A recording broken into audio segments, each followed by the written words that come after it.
Termination of non-US workers can also have special requirements. For H-1 workers, the law requires that the employer must pay one-way ticket back to the employee's home country if the employer terminates the employee prior to the contemplated period of employment. So typically, let's say I decided to get somebody an H1 for 2 years, but in the beginning of the second year, I decided to terminate their employment. I have to offer to pay them a one-way ticket back to their home country. Of course, if the employee voluntarily resigns or changes status to another visa type, you don't have to pay that. And the liability is only for the employee and not his or her family.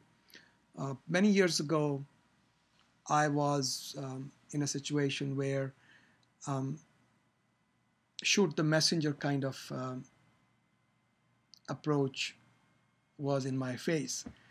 I was called in to audit a very large multinational corporation's H1s, and one of the things I realized was that the corporation did not know that they were on the line for one-way ticket back home.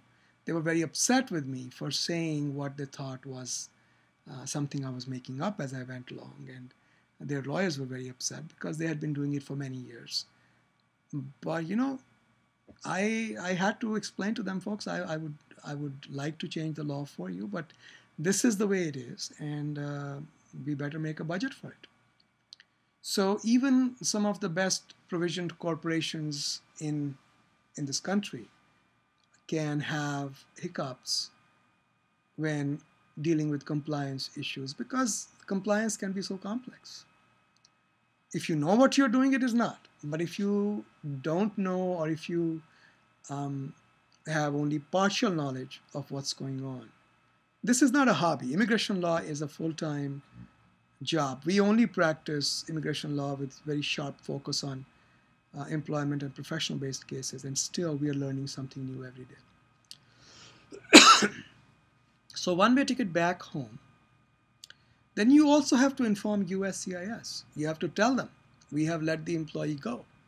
If you don't, you can be held liable for back wages. Your liability to continue to pay wages is ongoing until you inform USCIS.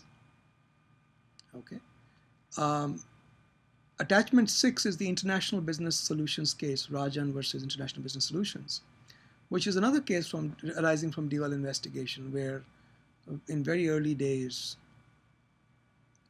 Department of Labor made its views known that in the regulations, this is the way we look at the regulations. Okay. Then attachment 7 is the Pegasus case, where the employer tried to get around the obligation to pay wages. This is, people are very creative, by allegedly firing workers when there were no projects and then rehiring them when needed. Department of Labor's Administrative Review Board refused to allow that device. They rejected also the argument that some of the workers were not authorized by employer to come to USA. Hey, they landed without my permission. Okay. There, the courts looked at pattern and practice of underpayment. All of this goes towards willfulness and can increase the levels of CMPs, the civil money penalties, and the fines. One of the interesting elements in this case was two of the workers, Jan and Mukunda, who testified and said, we don't want to get paid. We had taken voluntary leave of absence. The court said, no, you have to take money. So this kind of liability is not found in very many other areas of the law. Counterintuitive, yet exists.